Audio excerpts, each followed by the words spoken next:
को इवोल्यूशन। को इवोल्यूशन क्या होता है? को इवोल्यूशन होता है साथ में इवॉल्व होना।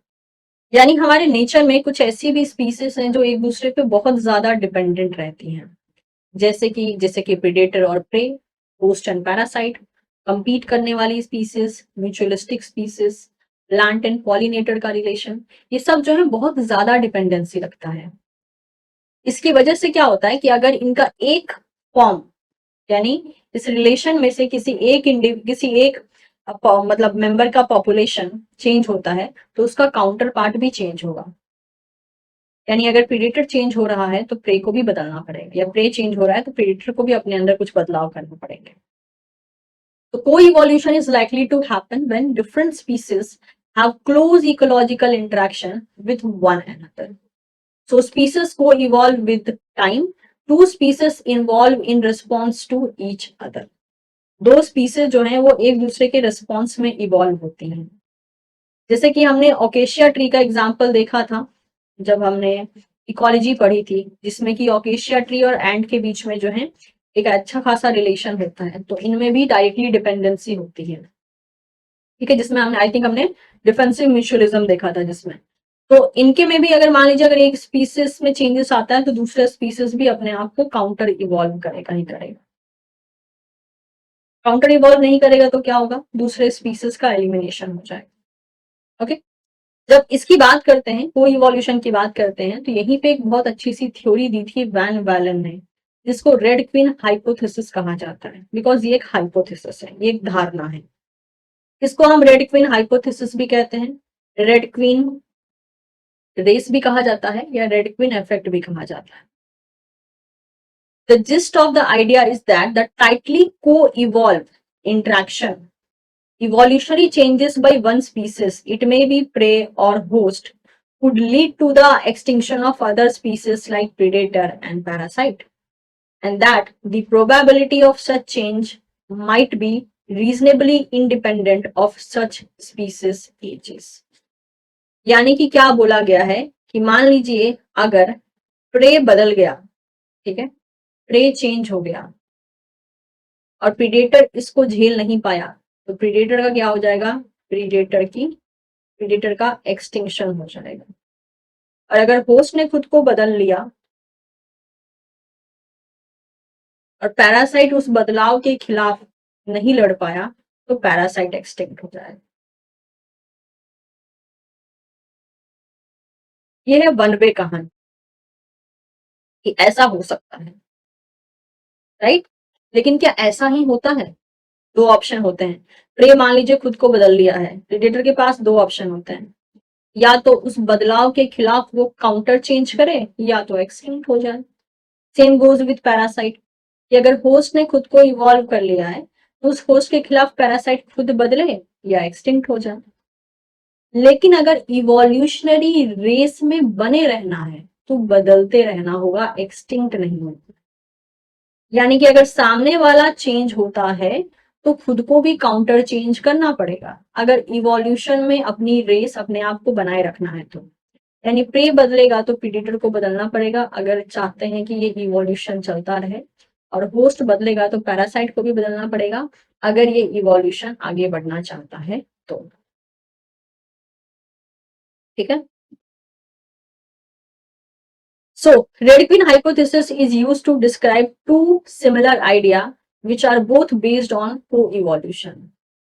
An evolutionary hypothesis which proposes that animal must constantly adopt, evolve, and proliferate not merely to gain the reproductive advantage but also simply to survive in a constantly changing environment.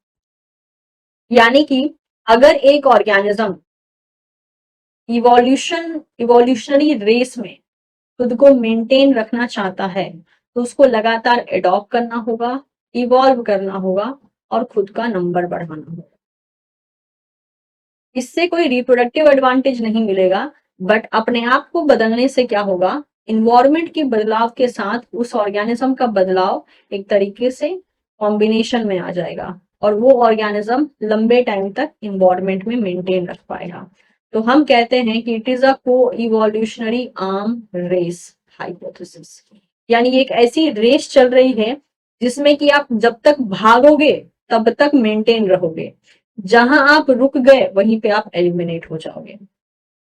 भागने का मतलब यहाँ पे क्या है? भागने का मतलब है इवोल्यूशनरी बदलाव को करते रहना, depending upon the change in the environment और डिमांड ऑफ द इन्वायरमेंट का जैसा डिमांड हुआ वैसे आपने खुद को बदला और बदलते रहिए तो आप इन्वायरमेंट में बने रहेंगे। यानी आप रेस में दौड़ते रहिए, आप इन्वायरमेंट में बने रहेंगे, जहां आप रुके वहीं पे आप एलिमिनेट हो जाओगे। यानी जिस दिन आपने खुद को बदलना बंद कर दिया आप वहीं पे खत्म हो जाओगे। It stated that organism continue to change, that is evolve for survival in the environment.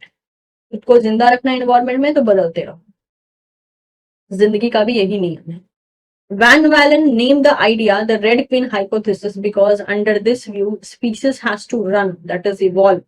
यहाँ पे run का मतलब होता है evolve होना, in order to stay in the same place, that is extant.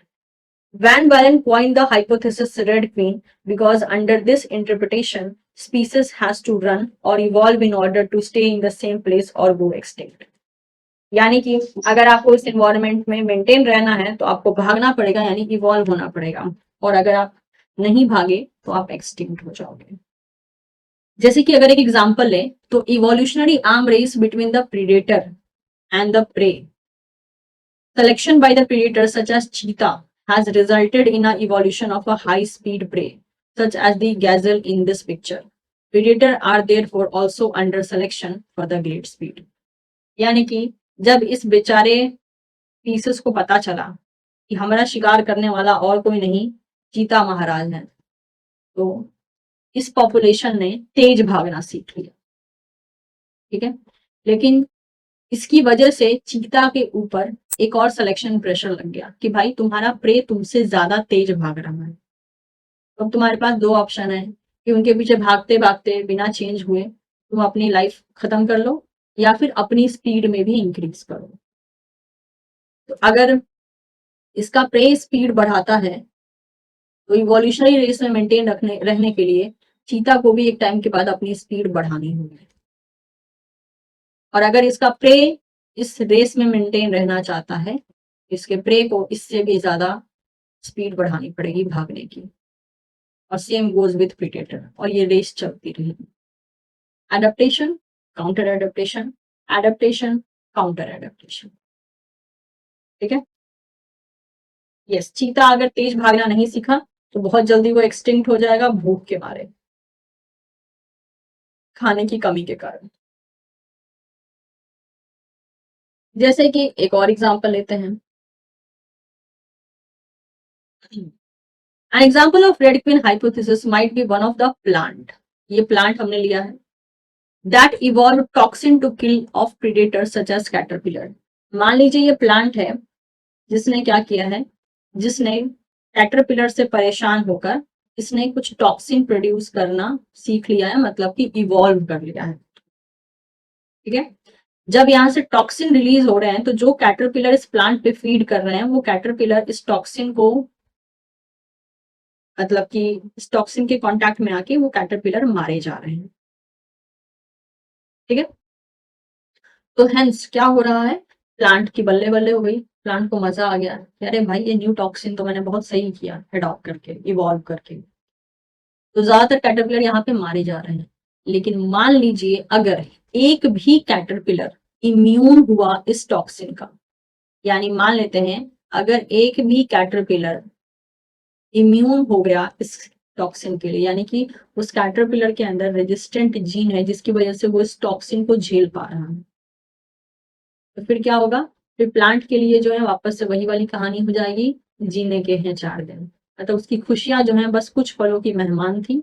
उसके बाद ये प्लांट फिर से अटैक के अंडर में चला आएगा। कैसे, जो कैटरपिलर इम्यून है वो अपनी प्रोजेनी बनाना शुरू कर देगा, जो सेंसिटिव कैटरपिलर थे वो तो मारे जाएंगे, और जो इम्यून कैटरपिलर है वो दूसरे के साथ ब्रीड करके अपनी जीन को अपने आने वाले ऑफस्प्रिंग में ट्रांसफर करता जाएगा। और वो वक्त दूर नहीं होगा जब मैक्सिमम कैटरपिलर की पॉपुलेशन इस टॉक्सिन के लिए रेजिस्टेंट हो जाएगी, क्योंकि धीरे धीरे करके रेजिस्टेंट जीन को पॉपुलेशन में फैलाया जा रहा है विद अ रैपिड ब्रीडिंग। और एक बार अगर ये पॉपुलेशन बढ़ गई फिर से प्लांट पे अटैक शुरू हो जाएगा। तो ये चीज देखने को मिलती है। अब इस केस में क्या है, अब प्लांट भी हार नहीं मान सकता, प्लांट ने टॉक्सिन प्रोड्यूस करना शुरू किया, तो कैटरपिलर मारे गए, कुछ कैटरपिलर रेजिस्टेंट हो गए, फिर उस कैटरपिलर ने अपना पॉपुलेशन बढ़ा लिया, फिर से वो कैटरपिलर प्लांट पे अटैक कर रहे हैं। अब प्लांट के पास क्या ऑप्शन है, दो ऑप्शन है, या तो मैं अपने आप को एक्सटिंक्ट हो जाने दूं, या तो मैं फिर से इवॉल्व हो जाऊं। तो अब ये इवॉल्व हुआ तो कुछ और वैरायटी ऑफ टॉक्सिन बनाएगा, वो वैरायटी ऑफ टॉक्सिन शायद उस नए कैटरपिलर के पॉपुलेशन के लिए नए होंगे, तो वो सबको मार डालेगा।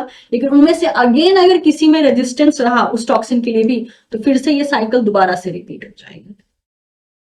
क्योंकि हमको तो ये पता है, according to the natural selection, variation environment में हमेशा रहता है। ठीक है, इतना ही नहीं, जितना भी हम फूड चेन स्टडी करते हैं, फूड चेन यानी कौन किसको खा रहा है, तो ये जो होल इकोसिस्टम है फूड चेन का, वो भी जो है एक तरीके से इवोल्यूशनरी आर्म रेस के द्वारा ही चेक किया जाता है। क्योंकि फूड चेन में भी देखिए क्या हो रहा है, प्रीडेशन का ही तो रिलेशन हो रहा है, कौन किसको खा रहा है, यही तो रिलेशन देखते हैं। तो फूड चेन में भी जो इवोल्यूशन होता है ना, वो रेड पिन हाइपोथेसिस के बेसिस पे ही होता है। Resistance and virulence are the genotype specific, so that the host genotype frequency responds to the change in the pathogen genotype frequency and the vice versa. यानी अगर एक के अंदर जेनेटिक लेवल पे चेंजेस हैं, तो दूसरे के जेनेटिक लेवल पे चेंजेस के लिए मतलब कि एक तरीके से आप कह सकते हो करना पड़ेगा, तभी जाकर वो काउंटर एडेप्टेशन होगा, और अगर ऐसा नहीं हुआ तो एक स्पीसीज एक्सटिंक्ट हो जाएगा। यस, ये साइकिल चलती रहेगी अगर रेस में मेंटेन रहना है तो यहाँ पे आप देख सकते हैं, यहाँ पे हमने फूड चेन का एग्जांपल लिया है। फूड चेन में जितने भी इंडिविजुअल हैं, सबके सब जो हैं एक तरीके से रेड पिन हाइपोथेसिस को फॉलो करेंगे।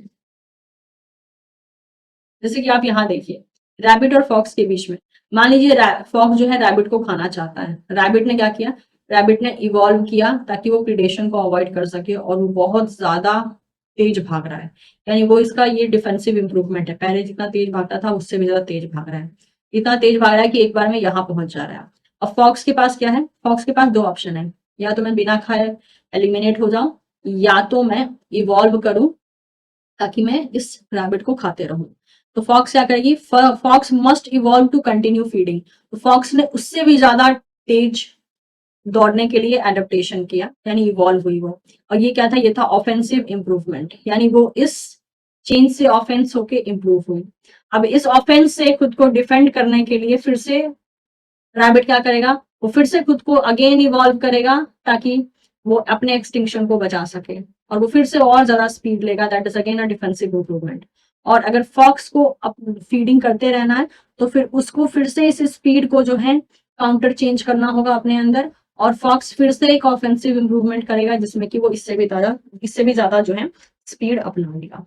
ये साइकिल चलती रहेगी, प्रीडेटर प्रे के बीच में एक साइकिल चलती रहेगी तब तक जब तक कोई एक हार के रुक नहीं जाता, जो रुकेगा उसके लिए रेस खत्म। Predator and prey must constantly evolve to avoid extinction. Simple सी बात है। Predator prey relationship between the rabbit and fox following the principle of red pin hypothesis. The rabbit evolved in increasing its speed to escape the attack of fox, and the fox evolved increasing its speed to reach the rabbit. This evolution is constant. ठीक है, देखिए दो word कैसे बोला है, evolution जो है वो चेंज होती है, चेंज को हम इवोल्यूशन यहाँ कह रहे हैं, तो ये जो बदलाव है ये लगातार कांस्टेंट है। In case of one of the two stop evolving, it's extinction will occur. दोनों में से जो भी सबसे पहले रुकेगा उसका एक्सटिंक्शन हो जाएगा, और वहीं पे ये जाके रेस रुकेगी। ये हमको जिंदगी के बारे में भी बहुत कुछ बताती है ये हाइपोथेसिस। हमारी जिंदगी भी तो ऐसी ही है, जैसे जैसे वक्त बदलता है हमको बहुत सी चीजें बदलनी पड़ती है, खुद को अपडेट करना पड़ता है, खुद को अपग्रेड करना पड़ता है। और अगर आप अपने आप को बदलने से इनकार कर देते हो, तो आप जो एक नया वर्ल्ड, मतलब हर दिन जो फॉर्म हो रहा है उसमें आप फिट नहीं बैठोगे, तो आप डिस्कार्ड कर दिए जाओगे बाकी लोगों के द्वारा। तो ये एक तरीके से हम लोग की लाइफ भी है, जैसे जैसे वक्त बदल रहा है हम अपने आप को और ज्यादा अपग्रेड कर रहे हैं। एग्जाम्पल के लिए डिग्रियां ही ले लीजिए, पहले पहले किसी को सुन लो ना कि किसी ने पोस्ट ग्रेजुएशन किया है, बहुत बड़ी बात होती थी।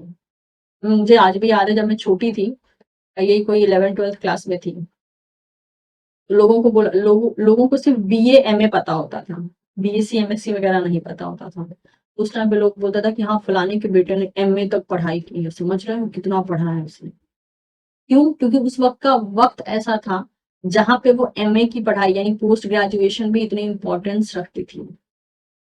जब वो वक्त बदल रहा है, तो आज के टाइम पे फिर एक वक्त ऐसा आया जिसमें कि कॉम्पिटिटिव एग्जाम चला आया। कॉम्पिटिटिव एग्जाम कोई एक भी क्लियर होता था तो लोग उसके बारे में मतलब एक अलग धारणा बना लेते थे कि भाई गॉड कितना इंटेलिजेंट स्टूडेंट होगा, कितना काबिल स्टूडेंट होगा।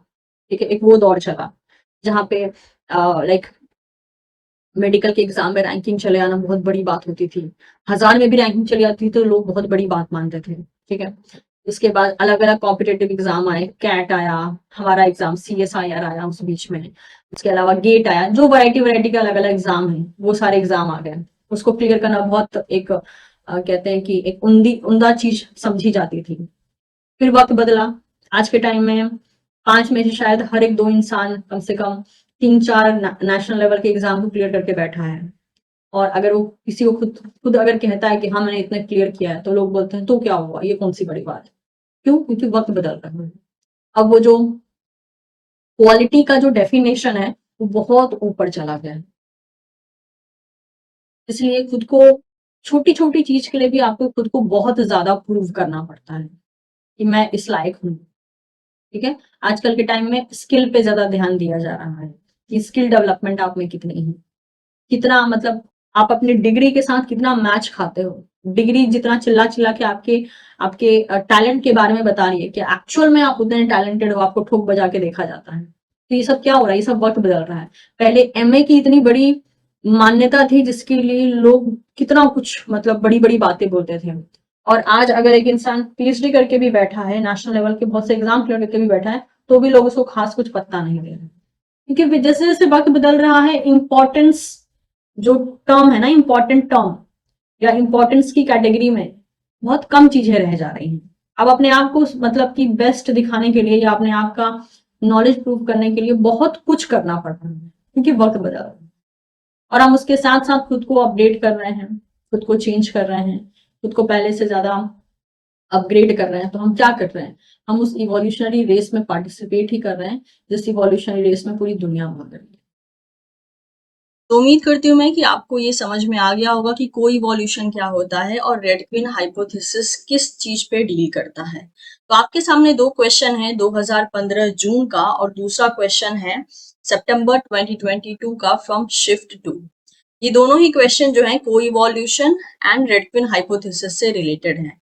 तो आप इन दोनों क्वेश्चन के आंसर मुझे कमेंट सेक्शन में बता सकते हैं कि आपको क्या लगता है कि कौन सा ऑप्शन सही होना चाहिए। उसके बाद कुछ दिनों बाद किसी एक स्टूडेंट का जिसका आंसर बेस्ट एक्सप्लेनेशन के साथ होगा, उस आंसर को मैं पिन कर दूंगी। तो मैं उम्मीद करती हूँ कि ये सेशन आपके लिए यूजफुल रहा होगा, आपको कुछ सीखने को मिला होगा। सेशन अगर यूजफुल लगा हो तो आप इसे लाइक कर सकते हैं, दोस्तों के साथ शेयर कर सकते हैं and don't forget to subscribe teaching Pathshala for more such video updates. Thank you so much everyone. We'll see you soon in the next session.